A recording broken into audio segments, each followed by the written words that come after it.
Pelita bagi kakiku, terang bagi jalanku. Firman-Mu sebagai anak muda, ya kita bicara tentang anak muda. Apa sih harta yang sesungguhnya itu? Mari kita baca Lukas 16 ayat 11 dan ayat 12. Lukas 16 ayat 11 dan 12. Kita lihat ini. Ya, Lukas 16 ayat 11 dan 12. Wah, Wise ini yang dari Amerika sudah pada ikut ini, dari Eropa juga. Oke, dari Illinois. Lihat ini. Jadi jikalau kamu tidak setia dalam hal mamon yang tidak jujur. Nah, mamon yang tidak jujur itu kekayaan, itu uang. Siapakah yang akan mempercayakan kepadamu harta yang sesungguhnya? BS. Jadi, kalau mengenai kekayaan dunia ini, kalian sudah tidak dapat dipercayai. Nah, lebih jelasnya kalau bahasa Indonesia sehari-hari, siapa yang mau mempercayakan kepadamu kekayaan rohani? TSI. Jadi, kalau kamu ternyata tidak bisa dipercaya untuk mengurus harta duniawi dengan jujur, maka Tuhan tidak akan mempercayakan harta surgawi kepadamu. Nah, saudara, ternyata konsep Bapa di surga terhadap harta, wealth, ya, terhadap kekayaan materi, itu beda dengan konsep kita manusia. Saya perjelas begini. Buat manusia, mamon, kekayaan duniawi itu rumahnya bagus atau jelek, punya berapa rumah, lalu investasinya, ya, punya berapa, begitu. Terus emasnya, ya, sahamnya, surat tanahnya, pabriknya, mobilnya. Nah, itu ukuran normal dari manusia. Termasuk kita juga boleh berkata seperti itu. Tapi menurut ayat 11 Lukas 10 ini, saudara, Tuhan Yesus mengingatkan ada harta yang sesungguhnya. Loh, kok sepertinya kekayaan, gaji, ya, deposito, emas, mobil, rumah, perhiasan, barang-barang bermerek, kok bukan harta sesungguhnya? Memang. Begini aja caranya mengertinya. Semua kita percaya yang disebut dunia itu pasti fana. Fana dari bahasa Arab, gak kekal. Maka itu makin banyak orang itu memiliki harta di dunia ini, hidupnya itu makin gak tenang. Karena khawatir siapa nanti yang akan menggunakannya. Nah, ternyata bagi Tuhan Yesus ada harta yang lain lagi, yang sesungguhnya itu. Nah, kalau dikatakan harta duniawi itu emas, uang, deposito, surat tanah, pabrik, mobil, berlian, dan macam-macam, itu fana. Dan itu cuma disebut harta. Tapi ada yang harta sesungguhnya yang tidak fana, yang bersifat kekal. Nah, terang aja kita milih yang kedua dong, ya, bukan yang pertama. Ayat 12 Lukas 16 ayat 12. Kita lihat ini. Ada kalimat yang sama yang Tuhan Yesus katakan. Dan jikalau kamu tidak setia dalam harta orang lain. Saya ulangi ayat 12 Lukas 16. Dan jikalau kamu tidak setia dalam harta orang lain, siapakah yang akan menyerahkan hartamu sendiri kepadamu? Tuhan Yesus bicara ada harta yang lain lagi. Ya, yang pertama harta orang lain yang kita pakai, yang dipinjamkan, yang kita pinjam. Tapi ada harta yang sesungguhnya milik kita, hartamu sendiri, BIS. Dan kalau mengenai barang yang dimiliki orang lain, kalian terbukti tidak bisa dipercayai. Siapa mau memberikan kepadamu apa yang seharusnya menjadi milikmu. Nah, jelas bukan? Beda lagi TSI. Dan kalau ternyata kamu tidak bisa dipercaya untuk mengurus harta yang sebenarnya bukan milikmu, tetapi milik Tuhan, maka kamu tidak akan diizinkan memiliki apapun di surga. Wah, ya, TSI-nya lebih jelas. Coba TSI yang ketiga. Ini TSI itu terjemahan sederhana Indonesia. Dan kalau ternyata kamu tidak bisa dipercaya untuk mengurus harta yang sebenarnya bukan milikmu, tetapi milik Tuhan, nggak bisa ngurus loh ya, maka kamu tidak akan diizinkan memiliki apapun di surga. Nah, saudara, sekarang jelas ya menurut Lukas 16 ayat 11 dan 12. Ternyata ada dua jenis, ada dua macam harta. Emas, uang, berlian, deposito, surat tanah, ya, uang, mata uang asing. Ternyata itu bukan harta yang sesungguhnya. Lalu ada lagi, kita bisa meminjam menggunakan harta orang lain. Contoh, hampir tidak ada perusahaan atau pengusaha, ya, yang untuk mengembangkan usaha tidak pakai uang bank, namanya kredit. Nah, itu diuji. Kalau kita dengan kredit hartanya orang lain nggak pernah tertib, nggak pernah rapi, sembrono, sembarang, maka ada harta yang harusnya kita miliki, jadi nggak kita miliki. Begini secara umum, ya, ternyata dua ayat ini berlaku sejak zaman manusia masa lalu. Itu dipakai sampai hari ini. Contohnya begini, ternyata menguji kejujuran seseorang. Ya, tolong perhatikan. Ternyata menguji kejujuran seseorang untuk ngetes orang yang baru kita kenal ini jujur atau tidak. Ternyata dunia punya cara yang paling gampang untuk ngetes orang itu jujur atau tidak. Titipin duit, ya. Titipkan uang kepada saudara kita itu, terus suruh belanja. Nah, lihat aja laporannya bagaimana?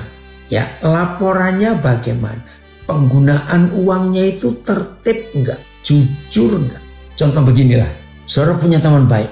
Teman baik. Nah, saudara sibuk, padahal saudara lagi perlu sesuatu. Ngomong aja garam lah, ya. Kan murah kalau garam itu. Nah, saudara tahu harga garam itu, tahu. Tapi karena saudara sibuk, nggak bisa ke toko. Dan ada teman saudara saat itu di situ lagi nganggur. Tolong belikan aku garam. Aku penting sekali ini. Nah, saudara, lihat tuh. Cuma dibawain uang 10.000 rupiah. Dan saudara tahu harga garam itu. Ternyata dia balik bawa garam, tapi yang dikembalikan cuma 2.000 rupiah. Padahal saudara tahu harga garam itu. Nah, karena teman baik, saudara tidak mempersoalkan dan tidak mempermasalahkan yang kembalian 2.000 rupiah tadi. Teman baik dan nilainya juga kecil. Tapi pertanyaannya, lain kali saudara berani nggak mempercayakan dia? Tolong belikan ini. Dan saudara titip uang 100.000. Tadi cuma 10.000, sudah nggak jujur. Saya percaya saudara nggak akan mau nitipkan uang lagi ke dia. Karena nggak bisa dipercaya dan nggak jujur. Nah, itu kesimpulannya. Maka itu dalam terjemahan sederhana Indonesia, TSI tadi, Lukas 16 ayat 12. Oh, ternyata ada harta di surga yang jelas beda dengan harta di dunia. Ya, TSI yang pertama aja.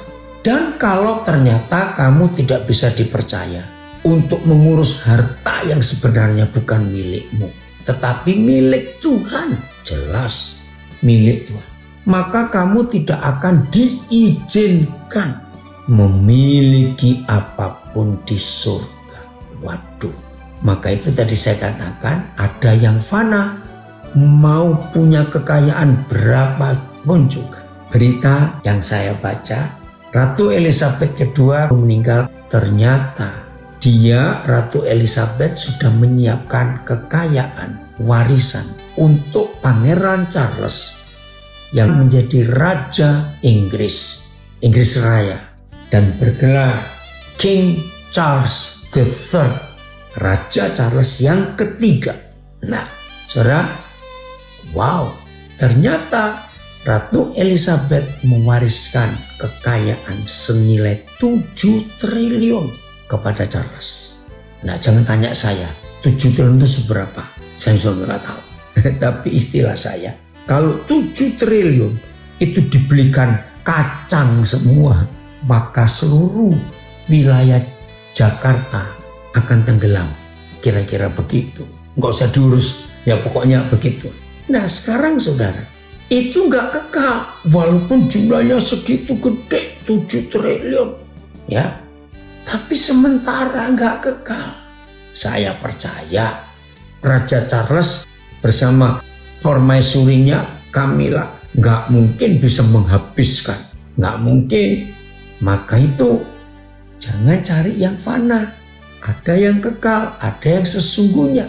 Jadi bagian kita, nah anak-anak muda, wise, ya, ayo hari ini saudara diberi 2 pandangan tentang 2 jenis harta.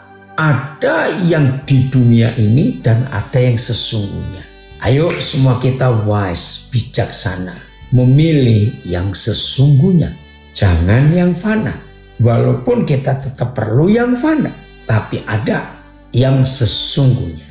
Oke, sebelum saya lupa, tolong ya cari film, pasti ada di Netflix, ada di YouTube, ada. Judulnya All Money in the World. Semua uang yang ada di dunia. Saya nonton sudah 4 kali hanya untuk mempelajari kisah nyata. Film All Money in the World itu kisah nyata yang dialami oleh salah satu orang terkaya di dunia, ya, berapa tahun yang lalu. Saudara cari film itu yang diceritakan Paul Getty. Saya nggak tahu bacanya Getty, Getty, Paul Getty. Ini orang kaya di zaman dia. Paul Getty ini adalah orang pertama di dunia yang menciptakan kapal tanker. Dia orang pertama yang menciptakan kapal tanker. Tapi sayang, anak-anaknya hidupnya nggak benar semua. Cucunya pun nggak ada yang bisa dipercaya. Nah, cerita itu dimulai ketika cucu kesayangan Paul Getty ini diculik oleh penculik di Italia. Lalu minta tebusan sekian juta dolar. Nah, ini cucu kesayangan. Nah, buat Paul Getty, bayar tebusan itu kecil walaupun jutaan dolar. Tapi kisah nyatanya sakit dan menyakitkan. Paul Getty nggak mau nebus cucu kesayangannya itu. Mamanya cucu ini jadi menantunya ya. Dalam kisah itu saudara saya ikut menangis. Ini menantunya Paul Getty jadi mama dari cucu kesayangan itu. Berkali-kali datang ke mertuanya. Masa kamu nggak mau nebus cucumu sendiri? Paul Getty tidak bergeming sama sekali. Enggak, aku nggak akan nebus.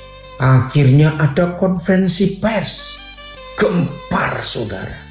Amerika gempar karena penculikan itu. Dalam konferensi pers nggak panjang-panjang. Cuma berapa menit lalu selesai. Wah, luar biasa. Jawaban Paul Getty gini. Cucuku 17. Dia nggak ngomong lain. Cucuku 17. Lalu konferensi pers selesai. Ngerti nggak maksudnya? Kalau aku tebus yang satu, lalu yang lain diculikin semua, habis kekayaanku. Saudara, sejak hari itu Paul Getty hancur jiwanya. Iya, betul. Ini anak saya yang pilot berkata, meninggal di rumah mewah. Di antara lukisan mahal. Betul. Itu waktu papi ngelihat film itu, papi nangis. Setelah dia keliling melihat-lihat isi rumahnya, mansionnya, istananya, lukisan-lukisan yang tak ternilai, barang-barang antik yang tak ternilai. Dia lihat keliling. Terus dia duduk di sofa yang mahal. Begitu duduk, langsung putus nyawa. Karena dia tidak meninggalkan warisan, surat wasiat. Untuk siapa kekayaan ini? Ya karena dia nggak bisa milih. Mau milih anak yang mana? Rusak semua. Hancur, narkoba, cucunya juga. Maka dalam hukum internasional, kalau sampai ada orang kaya meninggal dan tidak meninggalkan surat wasiat, surat warisan, maka kekayaan orang itu milik negara. Dan betul, akhirnya pemerintah Amerika mengambil alih semua kekayaan Paul Getty. Dan sekarang rumahnya 2 besar di California menjadi museum. Itu loh kekayaan. Maka itu ada tulisan bagus. Tidak tahu siapa yang nulis. What money can buy. Apa sih yang tidak bisa dibeli dengan uang? Kalau Indonesianya. Ya apa sih yang nggak bisa dibeli dengan uang? Nah sampai hari ini nggak tahu yang nulis itu siapa, tapi bagus. Sudah diterjemahkan ke ratusan bahasa tulisan pendek. What money can buy. Apa yang tidak bisa dibeli dengan uang? Uang bisa beli pil vitamin yang mahal-mahal. Obat-obatan yang super. Tapi uang nggak bisa beli kesehatan. Hanya bisa beli obat, vitamin, suplemen. Uang bisa beli buku-buku yang mahal. Tapi uang gak bisa beli intelektual dan kepandaian. Uang bisa beli tempat tidur yang wah. Tapi uang gak bisa beli tidur yang nyenyak.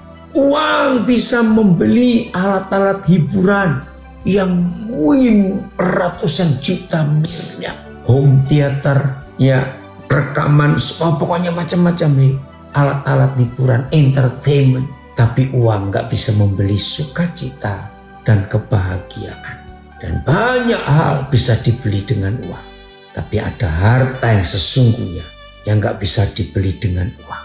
Anak-anak muda dari Wise, ayo kita belajar. Lah terus bagaimana? Nah hanya firman Tuhan. Matius 6, 19, 21. Nah saya mau baca karena ini top ayat yang dipakai oleh Wise dalam kita belajar. Judulnya, hal mengumpulkan harta. Janganlah kamu mengumpulkan harta di bumi. Di bumi, ngengat dan karat merusakkannya. Dan pencuri membongkar serta mencurinya. Tetapi kumpulkanlah bagimu harta di surga. Di surga ngengat dan karat tidak merusakkannya. Dan pencuri tidak membongkar serta mencurinya. Ayat 21. Karena di mana hartamu berada, di situ juga hatimu berada. Nah, saudara, di sini kita belajar yang Tuhan Yesus katakan. Betul.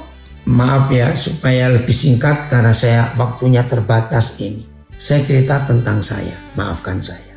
Saya gunakan dalam hidup saya Matius 6 ayat 19 dan 20 ini. Bagaimana cara saya menginvestasikan harta yang Tuhan percayakan kepada saya? Tahun 81, pertama kali saya menyekolahkan seseorang pertama kali. Dengan apa yang saya ada waktu itu, sangat pas-pasan untuk hidup.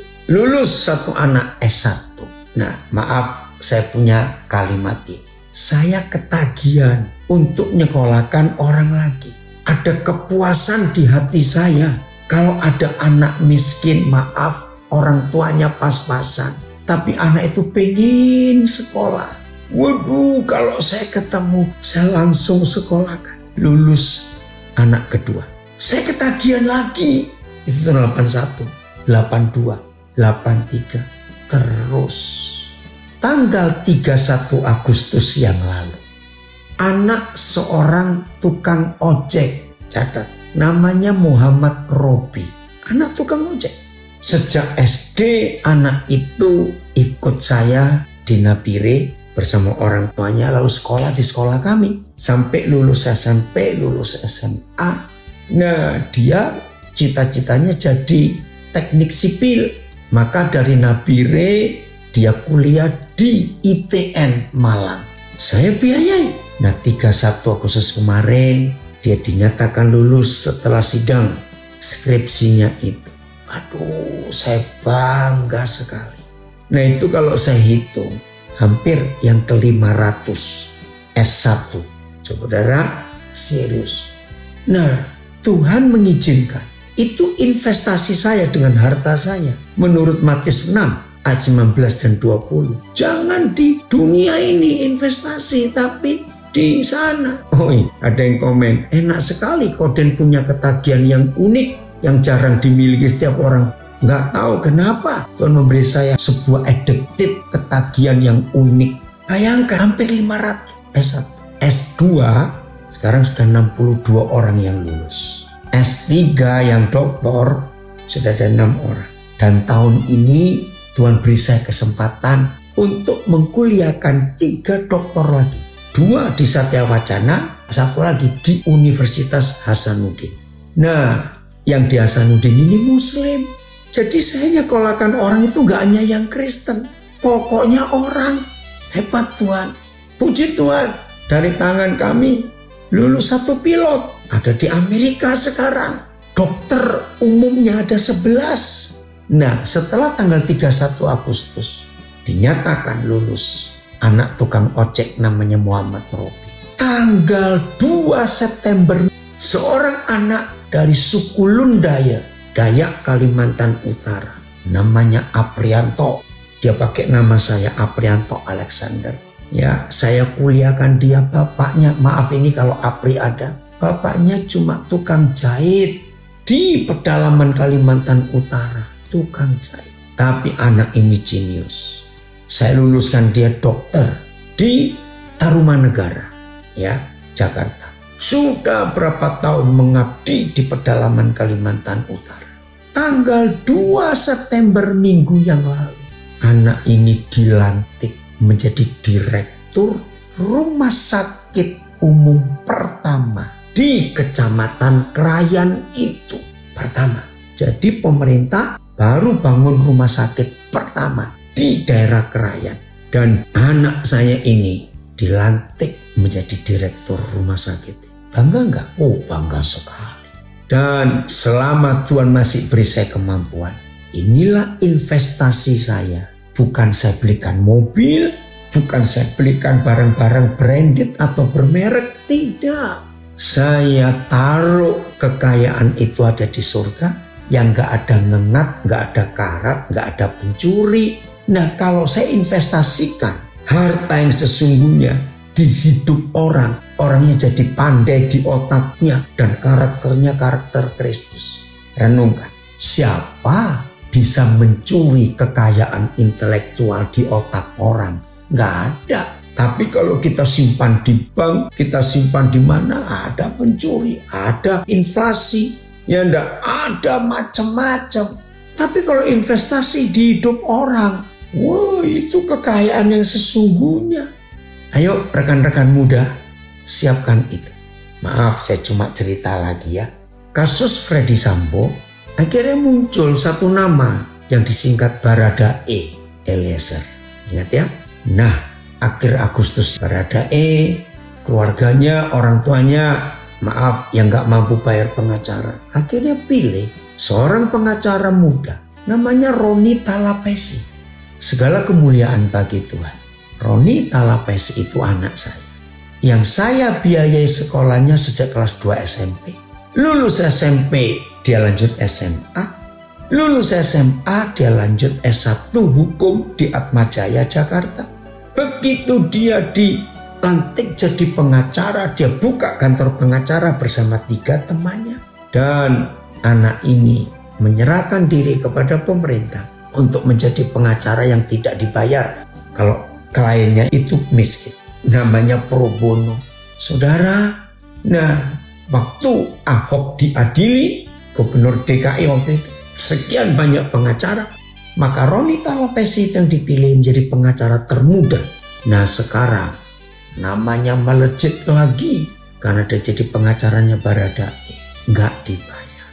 Itu investasi saya. Siapa bisa curi kekayaan yang sudah jadi hidup orang itu? Nggak ada yang bisa curi.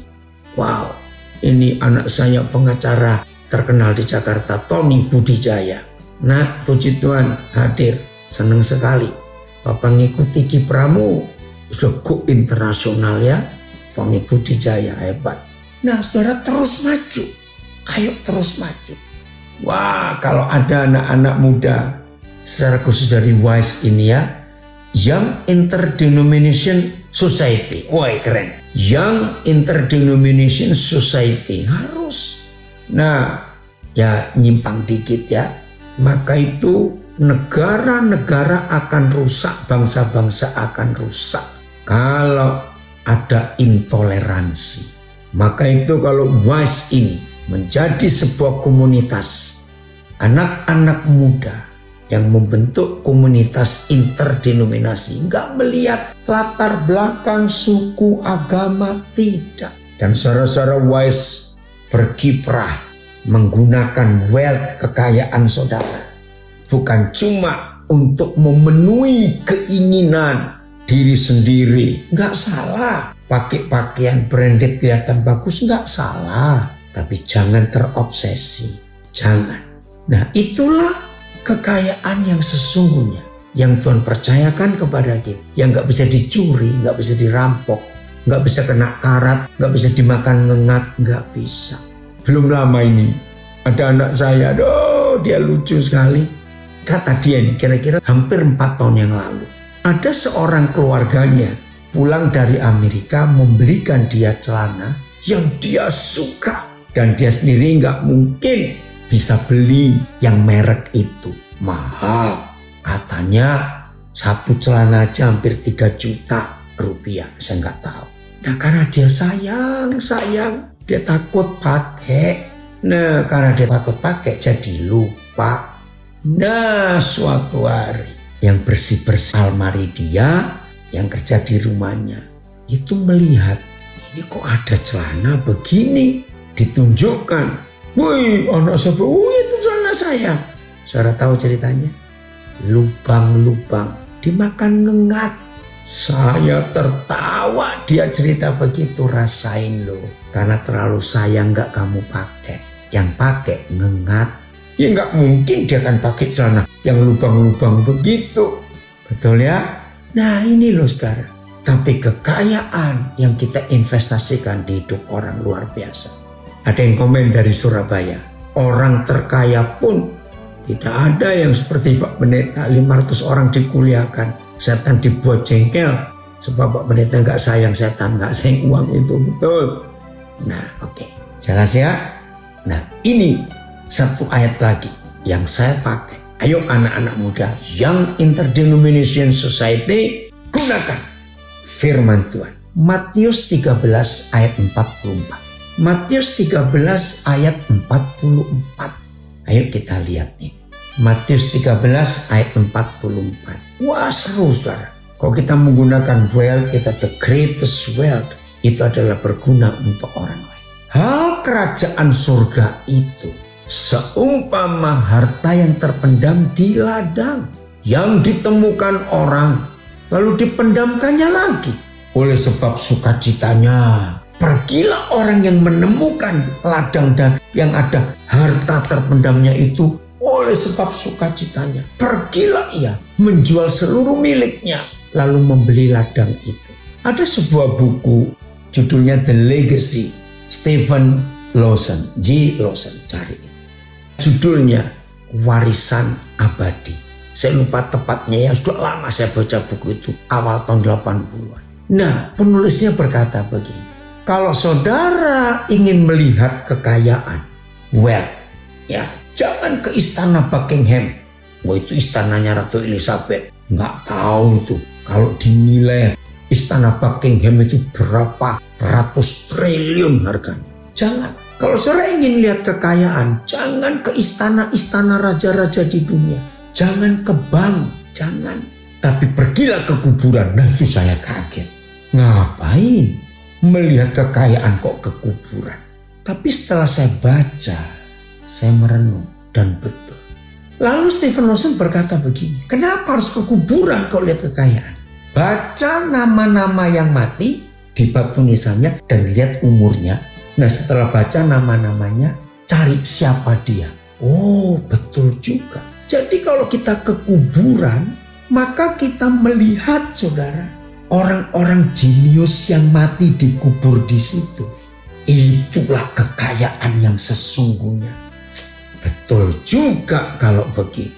Nah, itulah Matius 13 ayat 44.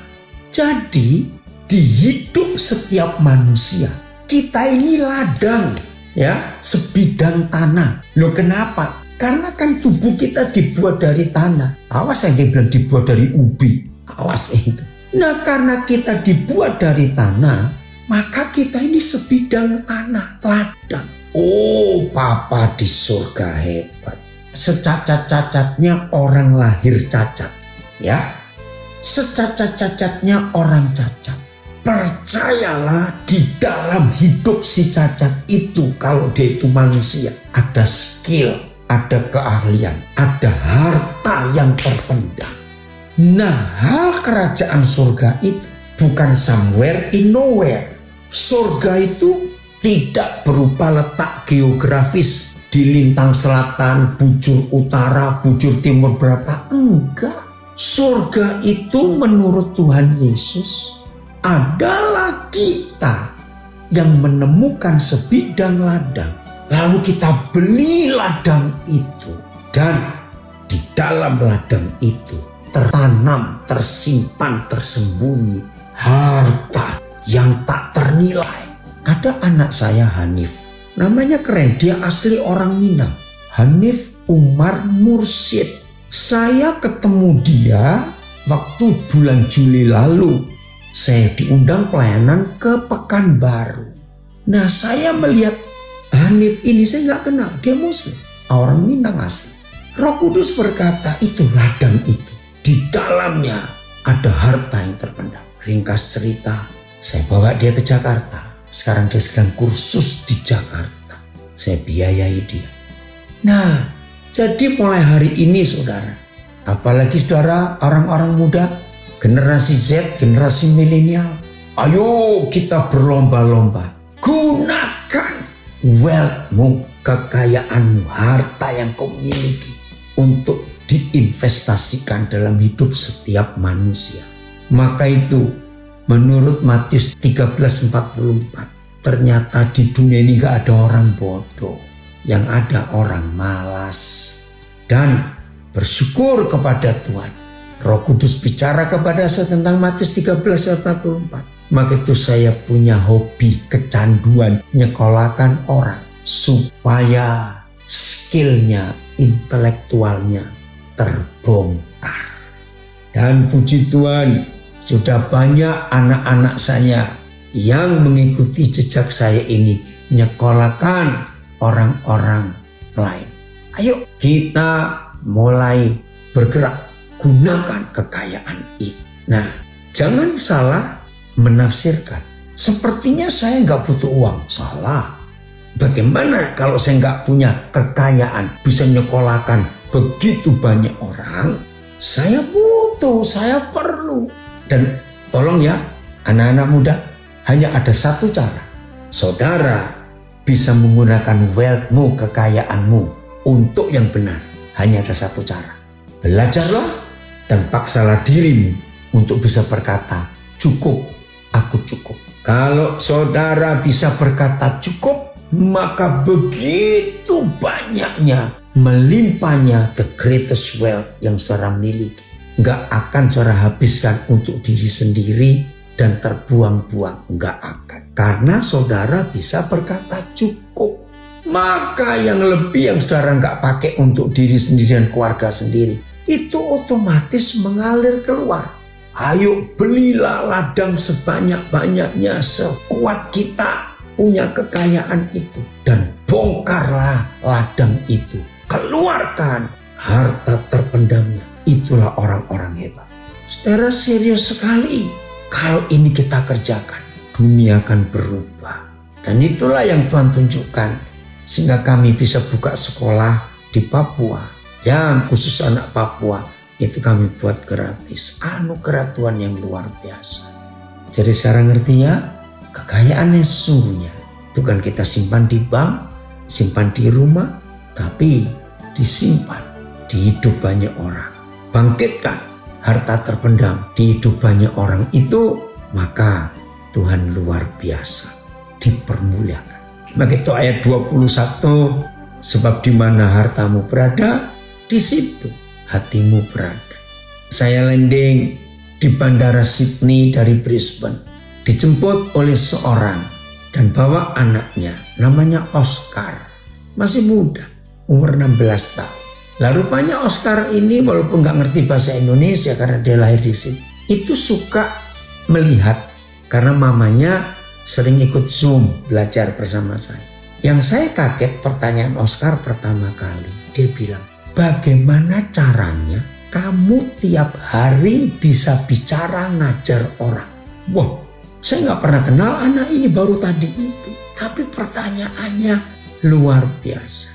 Saya jawab begini, Oscar, Tuhan menaruh di hati saya itu sangat mengasihi manusia. Saya mengasihi manusia. Maka itu kekuatan kasih, the power of love, saya berkata kepada dia. Itu yang mendorong saya, yang drive me, saya bilang. Untuk saya mengajar dan menolong banyak orang supaya mereka menemukan hidup. Saudara, dia cuma jawab pendek, make sense, masuk akal, pantas. Kamu hampir tiap hari bisa ngajar. Nah saudara, itulah artinya. Di mana ada hartamu, di situ ada hati. Harta yang Tuhan percayakan kepada saya, itu tidak saya simpan di hati saya. Harta yang Tuhan percayakan kepada saya simpan di hidup banyak orang. Nah karena harta saya ada di hidup banyak orang itu, maka hati saya ada di mereka, ada di orang-orang itu.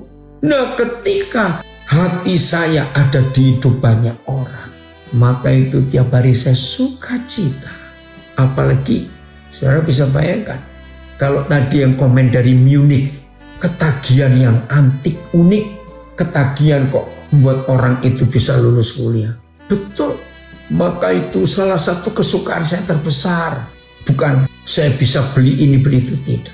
Kesukaan saya terbesar adalah kalau saya bisa menghadiri acara-acara wisuda dari mereka yang hidupnya pas-pasan. Maka itu kalimat yang selalu mendorong saya untuk semangat hidup. Saya nggak tahu hidup saya akan jadi apa kalau saya nggak ketemu Papa. Anak-anak muda, milikilah hati itu.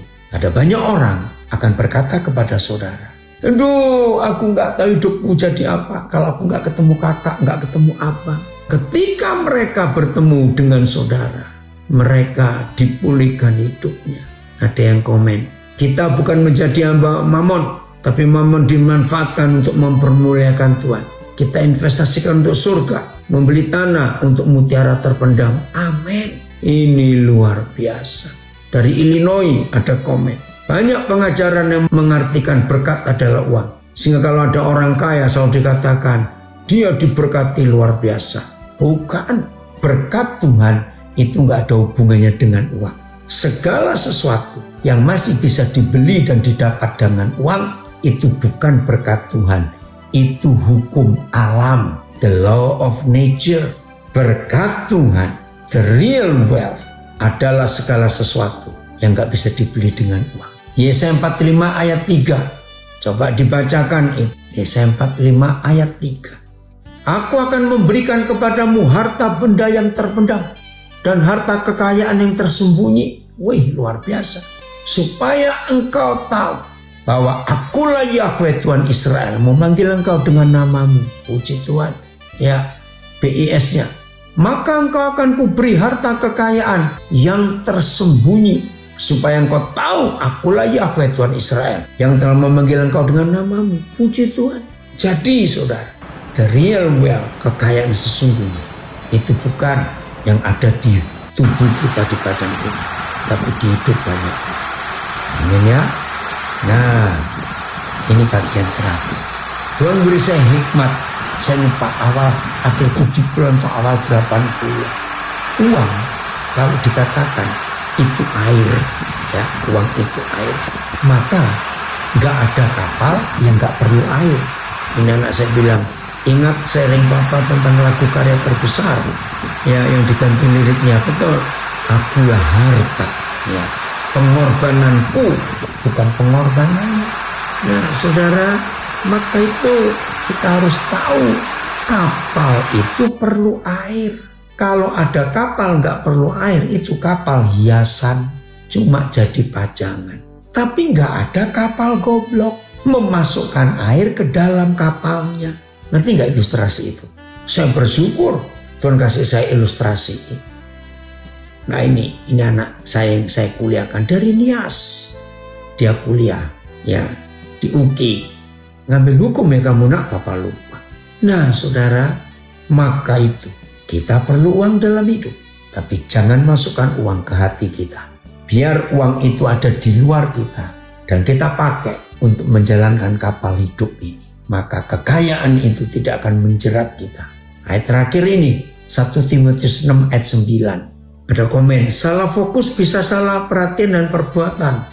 Real wealth, surga. Beda dengan real wealth, dunia. Betul sekali. Ya, baru kali ini saya dapat pengertian berkat yang sebenarnya. Betul. 1 Timotius 6 ayat 9. Ini ayat terakhir.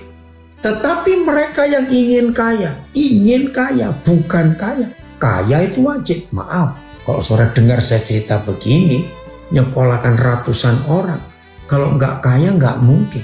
Tapi saya kaya di hadapan Tuhan, bukan kaya di hadapan manusia. Kalau kaya di hadapan manusia, dari ujung kepala sampai kaki branded semua yang dipakai. Barang-barang bermerek semua. Enggak, saya nggak mau begitu. Tetapi mereka yang ingin kaya, terjatuh ke dalam pencobaan. 2, ke dalam jerat. 3, ke dalam berbagai-bagai nafsu yang hampa. 4, yang mencelakakan, nggak enak semua. 5, yang menenggelamkan manusia. Nah itu kata menenggelamkan ini loh. Kalau uang itu masuk ke dalam kapal, kalau air masuk ke dalam kapal, maka kapalnya tenggelam. Dan ke dalam keruntuhan dan kebinasaan. Itu kekayaan yang merusak dan menghancurkan orang itu. Tuhan Yesus memberkati kita semua. Terima kasih kepada Wise yang memberi saya kesempatan untuk berbagi. Ayo kita semuanya punya hikmat dengan benar untuk menjalankan hidup yang benar dengan kekayaan yang benar. Tuhan Yesus memberkati kita semua dan jadilah orang-orang yang dipakai oleh Tuhan. Amin. Firman-Mu pelita bagi kakiku, terang bagi jalan.